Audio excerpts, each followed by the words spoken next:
नमस्ते दोस्तों। तो चेस मास्टर चैनल पे आपका स्वागत है और मैं आपका चेस गुरु एक बार फिर से इस चैनल पे आपका स्वागत करता हूं। और मैं आज आपको चेस की सबसे मजबूत स्थिति जो होती है चाल को समझना, क्योंकि अधिक लोग चाल को समझते नहीं हैं, लोग अटर पटर चाल चलते रहते हैं, लेकिन चेस में कैसे चाल चलनी चाहिए वो मैं आज आपको बताऊंगा।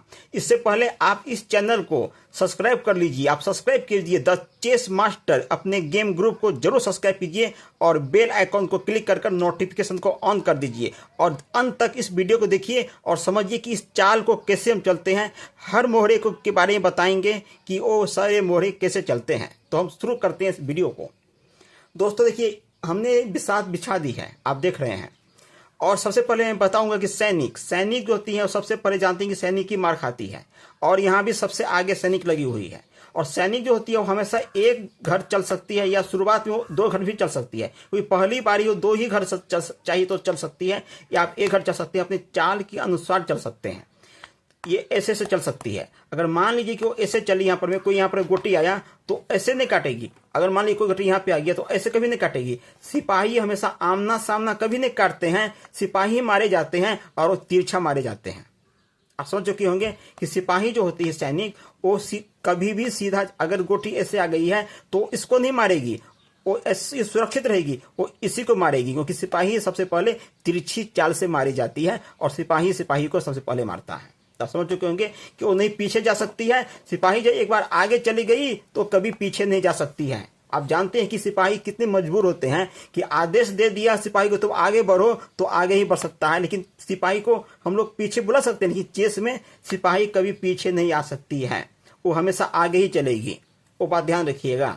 और जब उसको काटना रहेगा, मान ली फील्ड में यहाँ पर में डाल दिए हैं, यहाँ पे गोटी आ गया, एक गोटी यहाँ पे आ गया, एक गोटी यहाँ पे आ गया, तो हम यहाँ पर में देख सकते हैं कि हम इससे नहीं काटेंगे, ये कभी नहीं कटने वाली होगी, ये कभी नहीं कटेगी। इससे काटेगी या इससे काटेगी। आप समझ चुके होंगे कैसे काटेगी, लेकिन वो पीछे नहीं आएगी। क्लियर? अगर कोई दिक्कत होगी तो आप कमेंट बॉक्स में अपना प्रॉब्लम लिख देंगे और मैं उसका आपको जवाब दे करके बता दूंगा क्या करना होगा। आप सिपाही को समझ चुके हैं कि सिपाही घेर चलेंगे। एक बार मैं और रिपीट कर देता हूं कि सिपाही हमेशा एक घर चलती है और तिरछा काटती है, चाहे इधर काटे या इधर काटे, लेकिन सिपाही कभी पीछे नहीं आती है, पीछे हटती नहीं। सिपाही का काम पीछे हटना नहीं होता। क्लियर? कोई दिक्कत नहीं? ओके। अब मैं आपको अगला बारे बताता हूं, इस घोड़े के बारे में। ये हाथी है, इस हाथी के बारे में बता रहा हूं। देखिए, ये जो हाथी जो है, इसको पहले के जमाने में इसको किश्ती बोला जाता था। कश्ती अलग होती है, नौ को बोलते हैं कश्ती, ये किश्ती है, किश्ती। अब इसको हम हाथी भी बोल सकते हैं, इसको बोलते हैं आम भाषा में हाथी बोलते हैं। और पुराने जमाने में इसको किश्ती बोला जाता था, कश्ती नौ को बोला जाता है, लेकिन ये किश्ती है, ये ध्यान रखिए। तो किश्ती जो होती है यहाँ पर में, वो यहाँ पे होती है। किश्ती कभी भी गोटी को तरपेगी नहीं, इधर तरपेगी नहीं इधर तरपेगी, उसको जगह चाहिए। सिपाही अगर वो हटेगी यहाँ पर में तब जाकर के वो किश्ती को चलेगी। किश्ती हमेशा होती है हाथी, यहाँ पर में वो सीधा चलती है, सीधा चलेगी, ऐसे चलेगी, ऐसे चलेगी, वो नहीं तिरछा चलेगी, नहीं यहाँ पर ऐसे चलेगी, नहीं वो किधर भी चलेगी। बस उसको प्लस वाला रास्ता चाहिए, सीधा रास्ता चाहिए चलने के लिए। और नहीं ये कभी कोई गोटी को तरपेगी, यहाँ पर नहीं वो तरप पाएगी। मान लीजिए कि इस तरह से कोई गोटी यहाँ पर में आ चुका है, इस तरह से है गोटी, तो समझिए कि कश्ती जो हमारा ये हाथी है वो बिल्कुल फंस चुका है, वो किधर भी नहीं जा पाएगा यहाँ पर में। तो इसको ये सिपाही कहा जाएगी, उसको काट सकती है इस तरह से। क्लियर हो गया आपका? कोई दिक्कत होगी तो आप कमेंट बॉक्स में हमारा जवाब क्वेश्चन कीजिएगा, जवाब आप तक पहुंच जाएगी। अब यह देखिए घोड़ा का चाल बहुत ही आधुनिक होता है और काफी पावरफुल भी इसको कह सकते हैं, क्योंकि घोड़ा का चाल आज तक कोई समझा नहीं है। कहावत भी है कि घोड़ा का चाल चलते हो क्या, मतलब कि कोई अगर आपका फ्रेंड लोग ऐसा काम कर दे जो आप समझ नहीं पाएंगे, नहीं आप समझ नहीं पा रहे हैं, तो अक्सर लोग कहते हैं घोड़ा का चाल चलते हो क्या। तो यही घोड़ा का चाल है जो आज तक कोई नहीं समझ पाया है। वो ढाई घर चलती है। देखिए, मान लीजिए कि यहाँ पर में घोड़ा है, यहाँ पे घोड़ा है, घोड़ा यहाँ चलेगी, यहाँ चलेगी, कोई भी गोटी को भी तरफ सकती है, इधर भी जा सकती है, इधर भी जा सकती है और इधर भी आ सकती है, इधर भी जा सकती है। यहाँ पर में अगर मान लीजिए घोड़ा यहाँ पर में है तो ये इधर जा सकती है और इधर जा सकती है, या इधर जा सकती है या इधर जा सकती है। अगर यहाँ से किसी गोटी को काटनी है तो ऐसे गोटी को काट सकती है। देखिए ये गोटी कट गई यहाँ पर में, है ना। तो वो किसी भी गोटी को तरफ भी सकती है और किधर भी वो जा सकती है, बस ढाई घर ही जा सकती है और ढाई घर से ज्यादा नहीं जा सकती है। ये बात को ध्यान रखना है कि घोड़ा जो होती है, घोड़ा ये हमेशा ढाई घर चलती है और किसी भी गोटी को तरफ सकती है। कोई भी गोटी आ जाए, मान लीजिए इसके अगल बगल भी कितने सारे चार तरफ से उनको गोटियां घेर लिया गया है और देखिए बीच में यहाँ पर घोड़ा है यहाँ पर में, और सारे तरफ से घेरा जा चुका है, फिर भी घोड़ा को कोई फर्क नहीं पड़ने वाला है। घोड़ा चाहेगा तो इधर तरफ के चला जाएगा, इधर तरफ के चला जाएगा, इधर ढाई घर चला जाएगा, इधर ढाई घर चला जाएगा, कोई दिक्कत नहीं है घोड़ा को। यहाँ पर में घोड़ा कितना भी आप घेर लीजिए, घोड़ा उड़ के चला ही जाएगा, घोड़ा कहीं भी चला जाएगा। इसलिए पुराने जमाने में भी घोड़ा का युद्ध में काफी महत्व हुआ करता था। आप समझ चुके हैं घोड़ा के बारे में। अगर कोई दिक्कत होगी तो आप कमेंट बॉक्स में लिख दीजिएगा अपनी प्रॉब्लम, मैं आपको रिप्लाई करके इसका जवाब दे दूंगा। क्लियर है, कोई दिक्कत नहीं।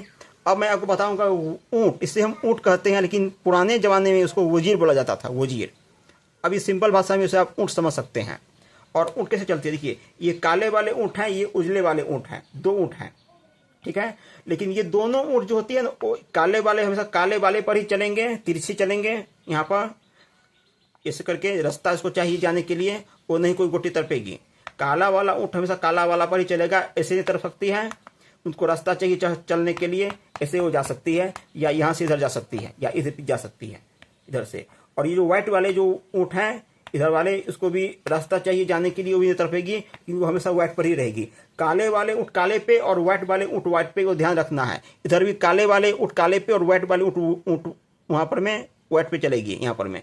और वो इस मान लीजिए कि ये काले वाले ऊंट यहाँ पे आ गए और यहाँ से इसको कर सकता है आसानी से, है ना। सेम यहाँ भी आप ले सकते हैं कि ये जो काला वाला ऊंट यहाँ जाएगा, यहाँ पर कर सकता है ना। इधर से भी व्हाइट वाला इसको कर सकता है इधर से। तो ऊंट वही इसका काम करता है कि आपको उधर से सीधा इसकी लाइन में जाकर के, सीधा तिरछी लाइन में जाकर के वो हमेशा काटता है, हमेशा तिरछी लाइन में काटता है। चाहे उजला का उजला लाइन में चलेगा और काला का काला लाइन में चलेगा, कोई दिक्कत तो नहीं आपको। आप क्लियर समझ चुके होंगे किस प्रकार से ऊंट चलती है। अब मैं आपको बताऊंगा, मैंने आपको घोड़े के बारे में और हाथी के बारे में बता दिया हूं। अब मैं आपको ऊंट के बारे में बता दिया हूं। अब बारी रही रानी की। देखिए ये रानी है, रानी, और ये काफी पावरफुल गोटी है। ये रानी के अंदर में इस हाथी का भी पावर आ जाती है और ये ऊंट का भी पावर आ जाती है, लेकिन ये घोड़े का पावर नहीं आ पाती है। हाथी की तरह ये जो है रानी सीधा चलेगी और ये ऊंट की तरह तिरछा भी चलेगी, है ना, लेकिन घोड़े की तरह नहीं चल सकती है। इसे रानी एक पावरफुल है। अगर आपके पास रानी है तो आप 70% गेम में आप बने हुए हैं, आप काफी मजबूत स्थिति में हैं। अगर आपका रानी कट गया तो आप 70% गेम हार चुके हैं।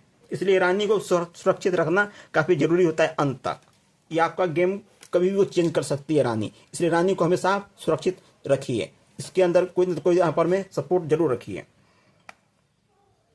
ये हो गई, यहाँ पर समझ चुके हैं। यहाँ पर इस तरफ जाती है, ये नहीं कोई गोटी को तरफ सकती है, बस वही दिक्कत है। ये भी कोई गोटी को तरफ नहीं सकती है। अगर मान लीजिए इसके भी आगे पीछे सारे गोटी यहाँ पे आ जाती हैं तो घेरा चुका है, वो आगे नहीं जा सकता है, इसको भी पीछे हटना ही पड़ेगा। रानी भी पीछे हट जाती है, सिपाही के डर से वो भी रानी पीछे हट सकती है। कोई भी गोटी आ जाए वो पीछे हट सकती है अपने को बचाने के लिए। अगर वो यहाँ चाहेगी तो काट सकता है, लेकिन अगर कोई यहाँ पर ऐसे इसको दाव मिल जाए, ये दाव मिल जाए, तो वो सिपाही को भी नहीं काट पाएगी रानी, उसको पीछे हटनी पड़ेगी। अगर चाहे तो उसको काट सकती है, यहाँ पर कोई दाव नहीं, ये दाव उसको काट सकता है यहाँ पर में। तो ये बात आप समझ चुके होंगे कि रानी किस प्रकार से चलती है। अब ये है किंग, राजा। इसको हम किंग बोलते हैं, राजा खत्म तो आप गेम खत्म, आप गेम से आउट हो गए, आप हार चुके हैं गेम को। तो क्रिकेट में क्या होती है, कप्तान को अगर हम 0 पे आउट कर दिए तो कोई बात नहीं, और भी खिलाड़ी खेल करके आपको मैच जिता सकता है। लेकिन शतरंज चेस एक ऐसा खेला है जिसमें अगर राजा आपका जो है खत्म तो आपका गेम खत्म, आप गेम से हार चुके हैं। इसलिए आपको चेकमेट मिलता है, बोलना पड़ता है आपको चेकमेट। आप देख करके अपना बचाइए अपने राजा को। राजा जो होती है इसके अंदर बस वही गुण होता है, लेकिन बस खामी ये है कि वो एक ही घर चल सकता है। इधर चले, इधर चले, इधर चले, इधर चले, या इधर चले, यहाँ से यहाँ चले, यहाँ से यहाँ चले, यहाँ से यहाँ चले, यहाँ से यहाँ चले, यहाँ से यहाँ चले, यहाँ से यहाँ चले, या यहाँ से यहाँ चले। वो एक ही घर आगे पीछे चलेगा। वो कोई गोटी क्या तरफ नहीं आई, मतलब ये तो गोटी तरफ ही नहीं सकता। एक ही घर में क्या गोटी को तरफेगा, कोई तरफेगा। अगर मान लीजिए यहाँ पर गोटी आ गया तो इसको सीधा वो काट सकता है, वो 2 घर कभी नहीं जा सकता है। क्लियर होगी आप लोगों को, और उसको बचा के रखनी पड़ती है। तो आपने हाथी के बारे में, ऊँट हाथी के बारे में, घोड़े के बारे में, ऊँट के बारे में और सिपाही के बारे में आप जान चुके हैं। इधर आप क्वीन रानी के बारे में और राजा के बारे में समझ चुके हैं। अगर आपको कोई भी दिक्कत हो इस वीडियो को समझने में तो आप हमें कमेंट बॉक्स में भी बता सकते हैं कि क्या दिक्कत है। मैं आपको इसका रिप्लाई करके मैं आपको जवाब दे दूंगा, आपको कोई दिक्कत नहीं होगी। आप समझ चुके हैं कैसे चलेंगे। एक बार मैं बता दूं, ये सिपाही सीधा चलती है और तिरछा काटती है। ये जो हाथी हैं वो सीधा ही चलेंगे और सीधा ही यहाँ पर में काटेंगे, प्लस की तरह सीधा सीधा चलते हैं और तिरछा चलती है और नहीं कोई गोटी तरफती है। घोड़ा जो होती है वो 2.5 गज चलता है, घोड़ा 2.5 गज चलेगा, गोटी को भी गोटी को तरफ जाएगा। ऊँट हमेशा तिरछा ही चलेगा, अपना काला वाला ऊँट है तो काला पर ही चलेगा, ब्लैक ये व्हाइट ऊँट है तो ये व्हाइट पर ही चलेगा, वो कोई समझ नहीं चलेगी। बाकी घोड़ा सबका कहीं किधर भी वो जा सकता है, कोई दिक्कत नहीं है। तो आपको ये वीडियो अच्छा लगा हो तो प्लीज़ लाइक कीजिए, कमेंट कीजिए और इस चैनल को सब्सक्राइब भी कीजिए। द चेस मास्टर अपने गेम ग्रुप को भूलिए नहीं और शेयर कीजिए जरूर। Thank you.